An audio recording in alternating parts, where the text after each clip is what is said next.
Eu prometi. Eu prometi.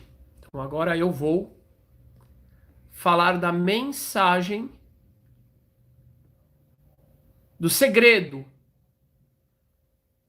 de cada um desses nomes, cada uma dessas denominações. Em primeiro lugar, a palavra Shem.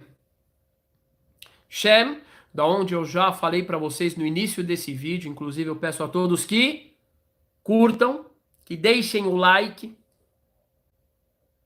que assinem o nosso canal, que sigam os nossos vídeos e aqueles que tiverem interesse em saber mais sobre a nossa atuação de resgate, de acolhimento dos descendentes que querem retornar ao povo judeu, que querem se converter ao judaísmo de acordo com a lei judaica, ou daqueles que simplesmente querem aprender com o judaísmo e se agregar à nossa história de alguma forma, mesmo sem se tornarem membros do povo, entrem no nosso site sinagogasemfronteiras.com.br para se inscrever nos cursos ou simplesmente para conhecer mais. Agora vamos lá. A palavra Shem, que em português é Sem, de onde se origina no século XVIII o termo semita, na boca do historiador alemão August Ludwig von Schlosser. O termo Sem, em hebraico, significa nome. Nome, dentro do judaísmo, é algo que define a essência da pessoa. Então, quando o Eterno, ou quando a Torá, quando as Escrituras identificam uma linhagem da qual sairá Abraão, da qual sairá o povo, que portará a essência das suas Escrituras, elas identificam essa linhagem através do nome Shem, nome que significa essência. Mas, Rabino, biblicamente falando, como é que o senhor pode afirmar que nome significa essência? Bom, é muito claro. Muito claro. Todas as vezes nas Escrituras que o Eterno quis proporcionar alguma mudança essencial na missão ou na condição de um indivíduo, o que ele fez? Mudou o nome. Assim foi com Abrão, assim foi com Sara, assim foi com Jacó, e assim foi com muitos outros ícones da Bíblia, da literatura bíblica. Outra coisa muito interessante, agora entrando um pouquinho, um pinguinho, na dimensão sod, na dimensão segredo. Qual é o valor numérico? As letras em hebraico, todas elas representam um número. Qual é o valor numérico da palavra Shem? Vamos ver. A letra Shin vale 300. E a letra Mem vale 40. 300 mais 40, 340. 3 mais 4, 7. Mais 0, 7. 7. O sétimo dia é o dia sagrado, é o dia da santidade. Ele indica exatamente a essência da realidade. 6 dias são dias de trabalho, de obra, de labuta, mas o sétimo dia, o Shem, o nome, é a essência. Quem quiser saber mais, entra nos nossos cursos. Vamos para o próximo nome. Ever, ou Eber. De onde vem? Hebreus. Por que que este nome foi denominado através das Escrituras para alguém que foi tão importante para a linhagem que dá origem ao povo de Israel, ao povo judeu? Agora vem mais um sod. E todo esse sod que eu estou mostrando é completamente baseado nas Escrituras. Dá para se demonstrar isso de uma forma muito objetiva, sem especulação nenhuma. Identificando e mostrando, apresentando como uma mesa posta, sem extrapolação, sem imaginação. A palavra ever, o termo hebraico ever, é derivado do verbo la'avor, que significa transcender, ultrapassar, e que tem a ver com a nossa missão. A nossa missão, em primeiro lugar, é Shem. É carregar, buscar e vivenciar o nosso nome, a nossa essência. A nossa segunda missão é, depois que você encontrou o Shem, depois que você encontrou a essência, depois que você começou a viver a essência, é transcender. Ah, não, mas a sociedade diz que esse aqui é o bom. Se eu fizer isso, eu estarei agradando a torcida que está batendo palmas para mim. Se eu fizer isso, eu vou ganhar bem. Antes de mais nada, nós devemos seguir a essência. E se a essência diz que nós precisamos romper com tal ou com tal tradição, com tal ou com tal convenção, para realizarmos a essência espiritual, nós devemos ver. Nós devemos transpassar. Nós devemos transcender, ultrapassar. E esse é o papel do povo judeu, de uma forma geral, e esse é o papel de todo aquele que quer seguir essa mensagem essencial das Escrituras. Aonde as convenções estiverem de acordo, tem problema, segue as convenções. Onde as convenções estiverem indo contra o Shem, contra a essência, ever, aí tem que transcender. Agora vamos para Israel. Israel, claro que Tavares tem a ver. Raposo Tavares era judeu, por exemplo. Isso vai ficar para outra palestra. Ok? Então vamos lá. Só um pouquinho. Israel. Israel, como nós vimos, no próprio versículo significa aquele que lutou, não só com homens, mas com Deus. E venceu. Lutou com homens e com Deus e venceu. Gente, aqui vem uma mensagem profunda e urgente. Urgente, eu peço que se concentrem aqui agora. Urgente para o povo brasileiro. Urgente, importantíssima, que vem do nome Israel.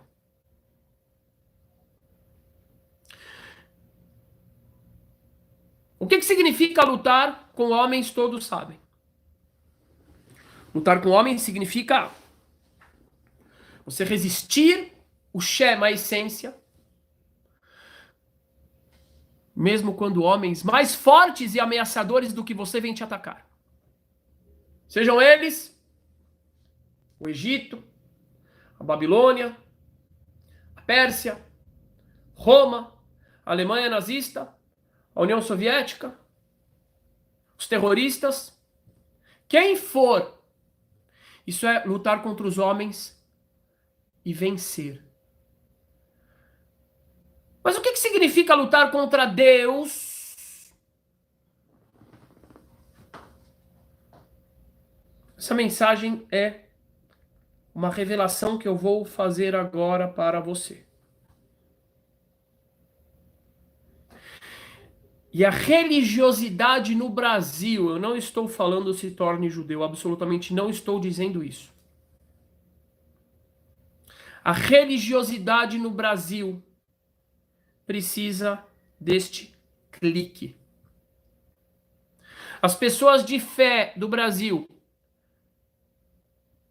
que se baseiam de alguma forma nas escrituras sagradas precisam ouvir isso, porque elas estão caminhando em uma dimensão, em uma direção contrária a vontade de Deus. As pessoas estão indo escutar, estão indo procurar uma orientação para seguir a vontade de Deus, mas infelizmente, como está em Ezequiel 34, muitos líderes religiosos estão desviando as pessoas da verdadeira mensagem de Deus. E a verdadeira mensagem de Deus, uma parte muito importante da verdadeira mensagem de Deus, está no nome Israel. O que significa lutar com Deus? Vamos ver. O pai da fé, Abraão, que é chamado em Isaías de amigo de Deus. Quando é revelado para ele pelo próprio Deus que ele irá destruir as cidades de Sodoma e Gomorra, o que é que faz Abraão? Diferentemente do que muitos religiosos de hoje em dia fariam, dizendo, é verdade, eles são maus e perversos. Eles merecem. Diferente desse discurso religioso cheio de ódio a quem pensa diferente, cheio de dedos apontando e de condenações, Abraão, ele tenta isentá-los da punição. E ele diz para o próprio Deus, aquele Deus que chamará ele de meu amigo. Abraão diz, Ashofet kol haaretz lo ya'aseh mishpat. O juiz de toda a terra não fará justiça. Chalil alach me'asot kadavar hazeh. Não tem tradução, mas é como se fosse assim. Deus me livre o Senhor fazer isso.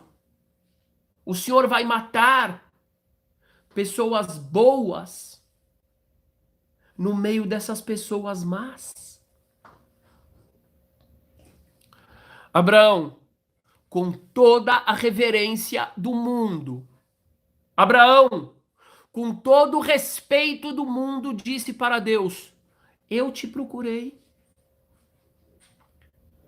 por causa do amor.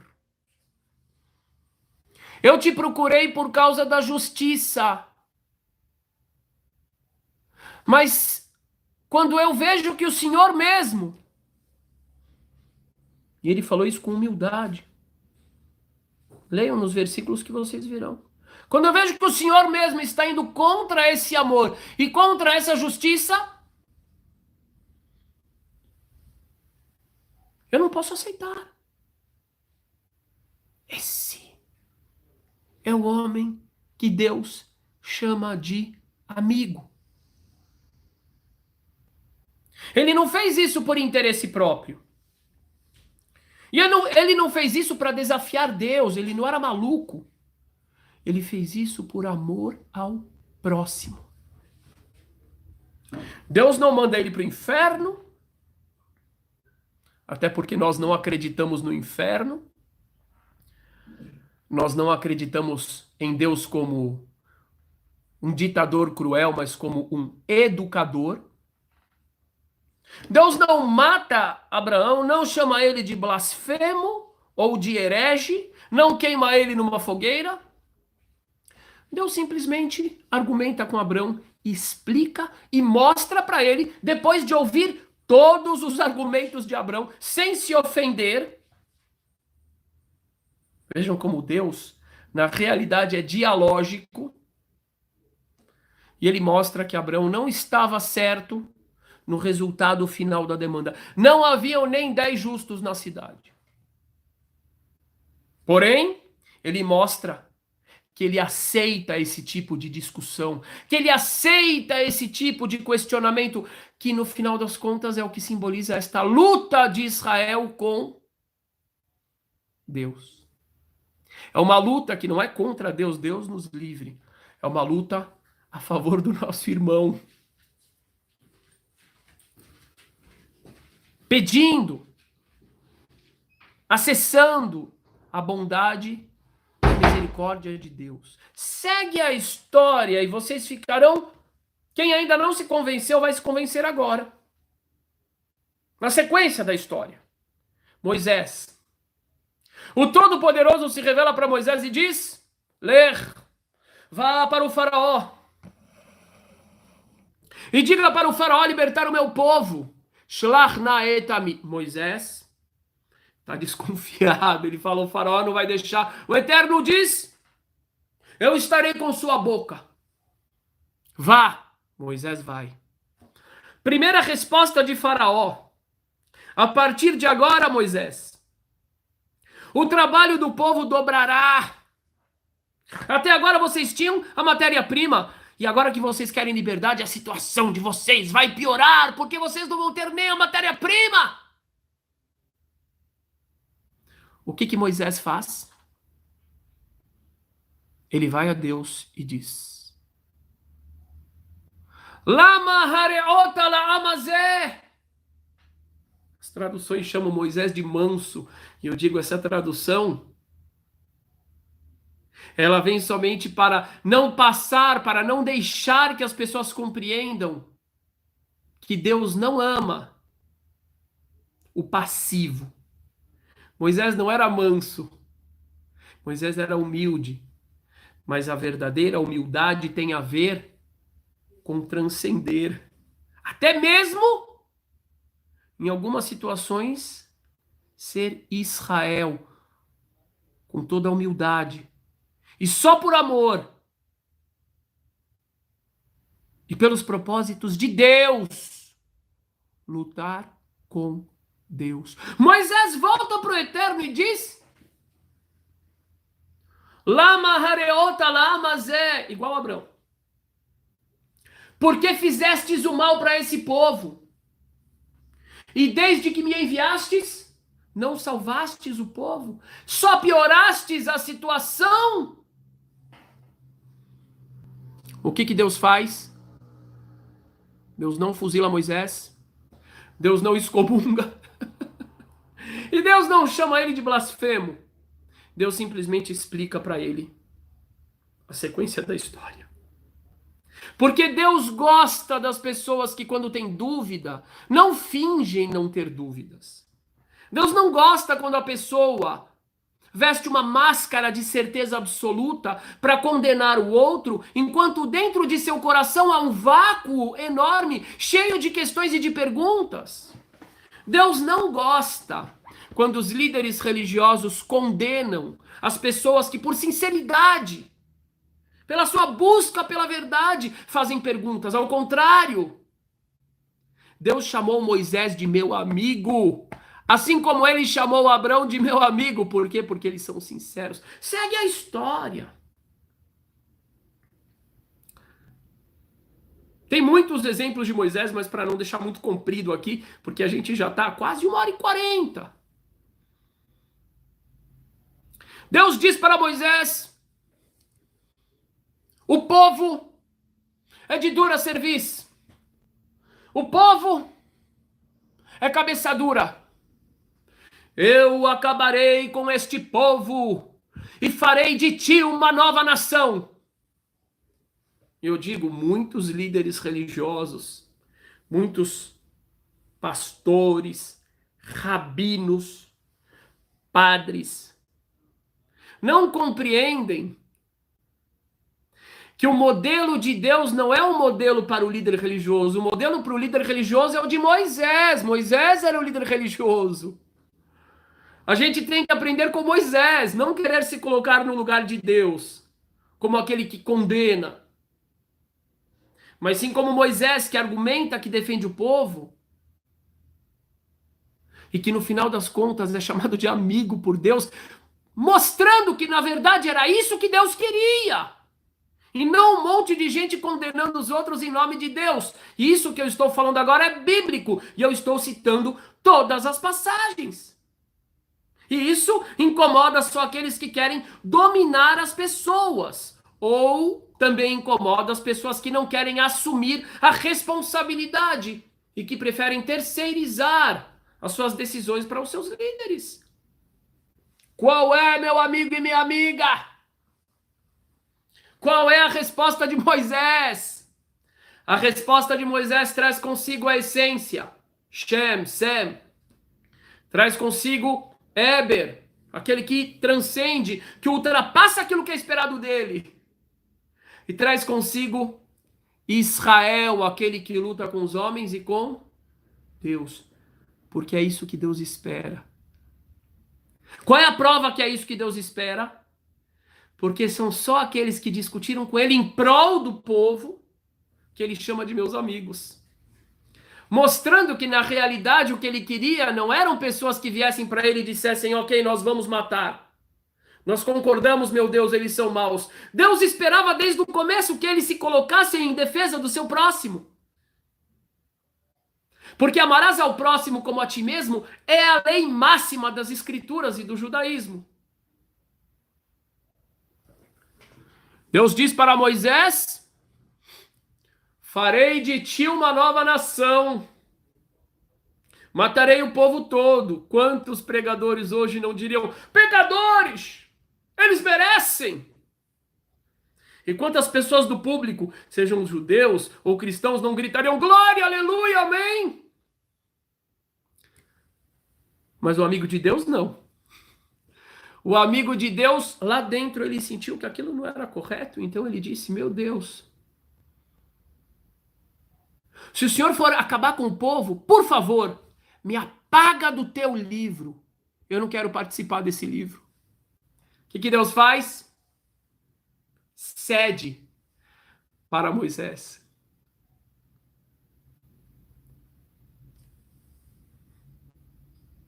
Cede para Moisés.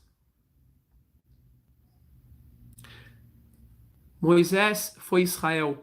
Moisés lutou com Deus, mas compreenda uma coisa importante, meu amigo e minha amiga. Deus é invencível. Quando a gente diz Israel que luta com Deus, Moisés lutou com Deus, Moisés venceu. Mas aqui está o grande segredo. Deus não perde, nunca. E Deus não perdeu. A vitória de Moisés, a vitória de Abraão, a vitória de Davi, a vitória de Jó em sua discussão com Deus, é a vitória da criação de Deus. E este é o anseio dele. Porque Deus não precisa se afirmar para cima do homem, mas ele precisa ver um homem confirmando o seu espírito divino em prol do seu próximo.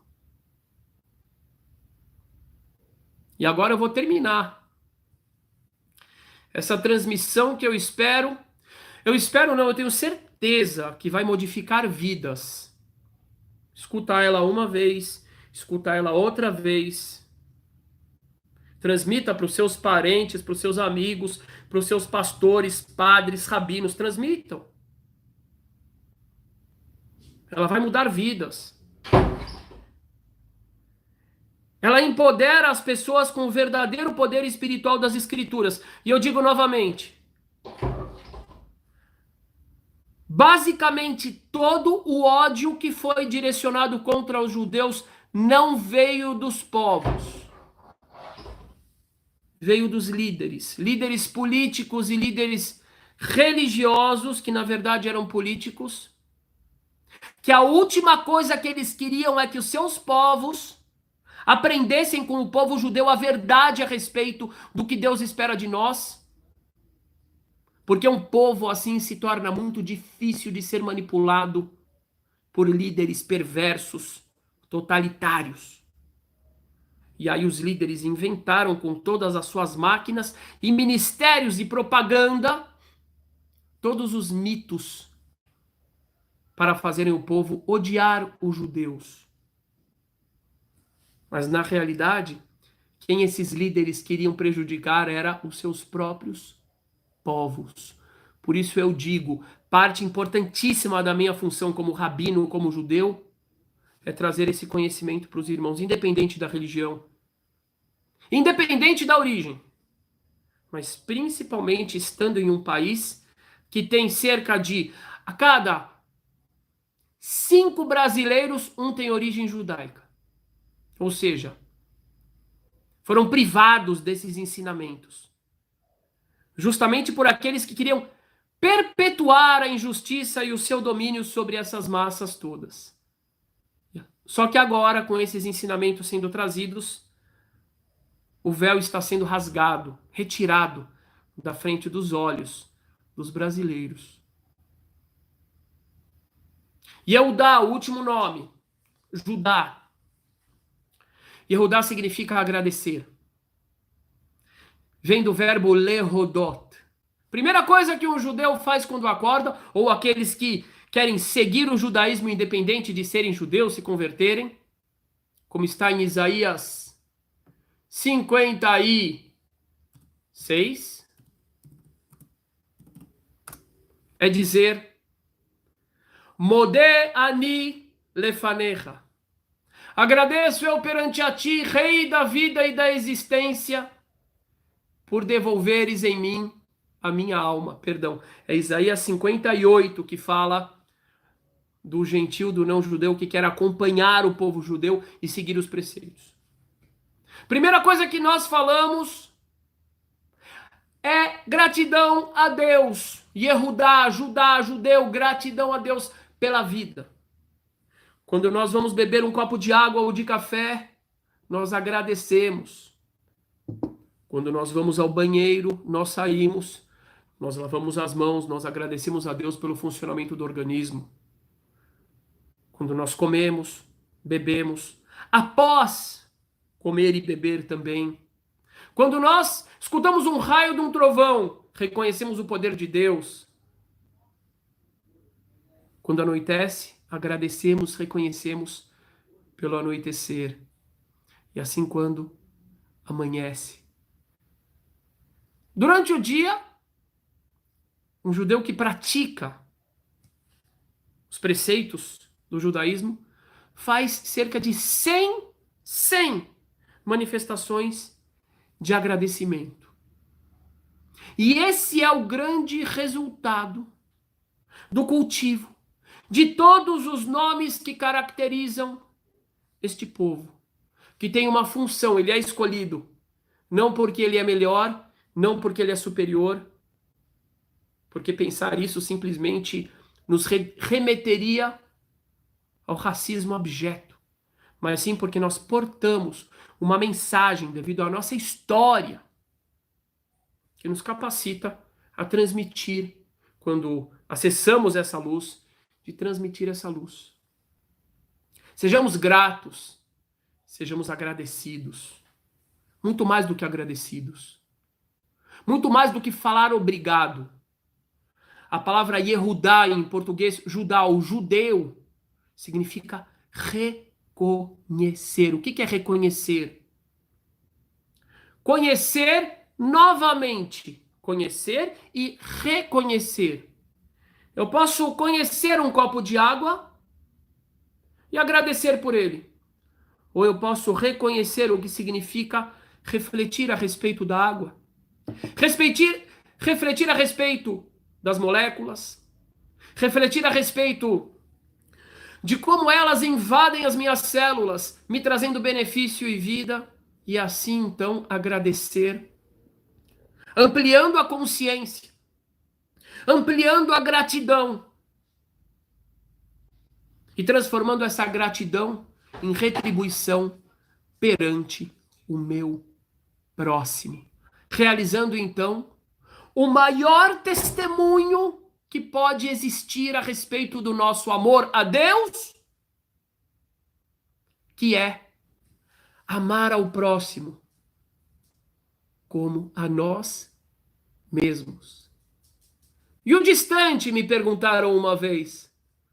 Eu respondi: aproxime-se dele, e ele também se tornará próximo. Um grande beijo para vocês, que o Todo-Poderoso os abençoe.